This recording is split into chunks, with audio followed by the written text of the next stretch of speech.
এটা লক্ষ্য করি আমাদের এখানে সবকিছু কিন্তু ডিজিটালি সারা পৃথিবী চলছে, আমরা কিন্তু ম্যানুয়ালি চলছি।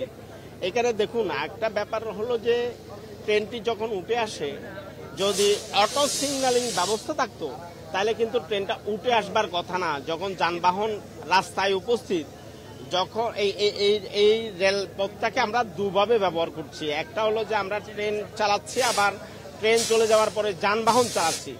তাহলে আমাকে অটো সিগন্যালিং ব্যবস্থায় চলে যাওয়া অত্যন্ত জরুরি। আমরা প্রায় সময় দেখছি এখানে উল্টো পথ দিয়ে যানবাহন চলে আসছে, ট্রেন আটকা পড়ছে। অন্যদিকে আমরা এই লাইনে উল্টো পথে মোটরসাইকেল সব সময় চলছে, এটাও দেখছি।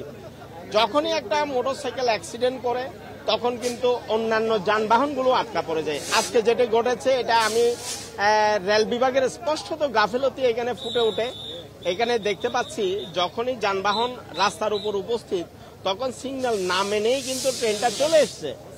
যদিও কোনো সময় আমরা দেখি ট্রেনের সিগন্যাল দেওয়ার পরেও এই যে সিএনজি চালকেরা বেপরোয়াভাবে উঠে আসে। তারা মনে করেন আমি 2 মিনিটের মধ্যে চলে যাব, কিন্তু 2 মিনিটে গিয়ে কোথাও যদি আটকে যায়, এই ধরনের যে একটা ভয়াবহ দুর্ঘটনা ঘটতে পারে, এগুলো কিন্তু আমাদের সবার মাথায় রাখা উচিত। আমরা আসলে একটু যে উৎসুক জনতা তাদেরকে আসলে সামাল দিতে পুলিশের যে আসলে যথেষ্ট বেগ পোহাতে হচ্ছে, আমরা তাদেরকে আসলে লাঠিচার্জ করেও এখানে যে উৎসুক জনতা তাদেরকে আসলে সরানো যাচ্ছে না। আমরা আসলে আপনাদেরকে এক পাশ দেখাচ্ছিলাম, আমরা একটু যদি আরেক পাশ একটু দেখানোর চেষ্টা করি।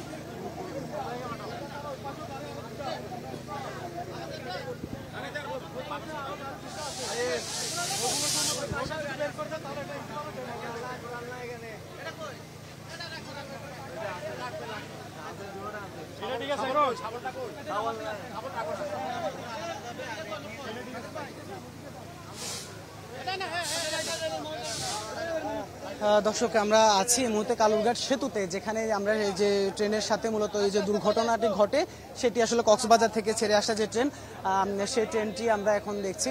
এই ট্রেনের সাথে মূলত 5 থেকে 6টি গাড়ির যে সংঘর্ষ, সে সংঘর্ষ হয়েছে। সংঘর্ষের ফলে কিন্তু আসলে এখন পর্যন্ত 3 জনের মৃত্যু তথ্য আমরা নিশ্চিত হয়েছি। পাশাপাশি আহত হয়েছেন বেশ কয়েকজন, যাদেরকে উদ্ধার করে চট্টগ্রাম মেডিকেল কলেজ হাসপাতালে পাঠানো হয়েছে। এই ট্রেনটি কক্সবাজার থেকে ছেড়ে আসা ট্রেন। এই ট্রেনের নামটি কি? এটা চট্টলা এক্সপ্রেস মনে হয়।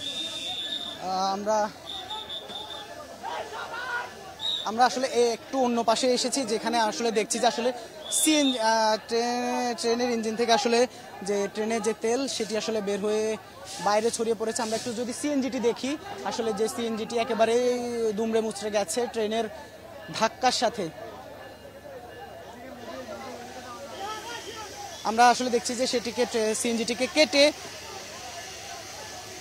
এখানে আমরা যে মেশিন দিয়ে আসলে কেটে সিএনজিটি উদ্ধার করার চেষ্টা করা হচ্ছে।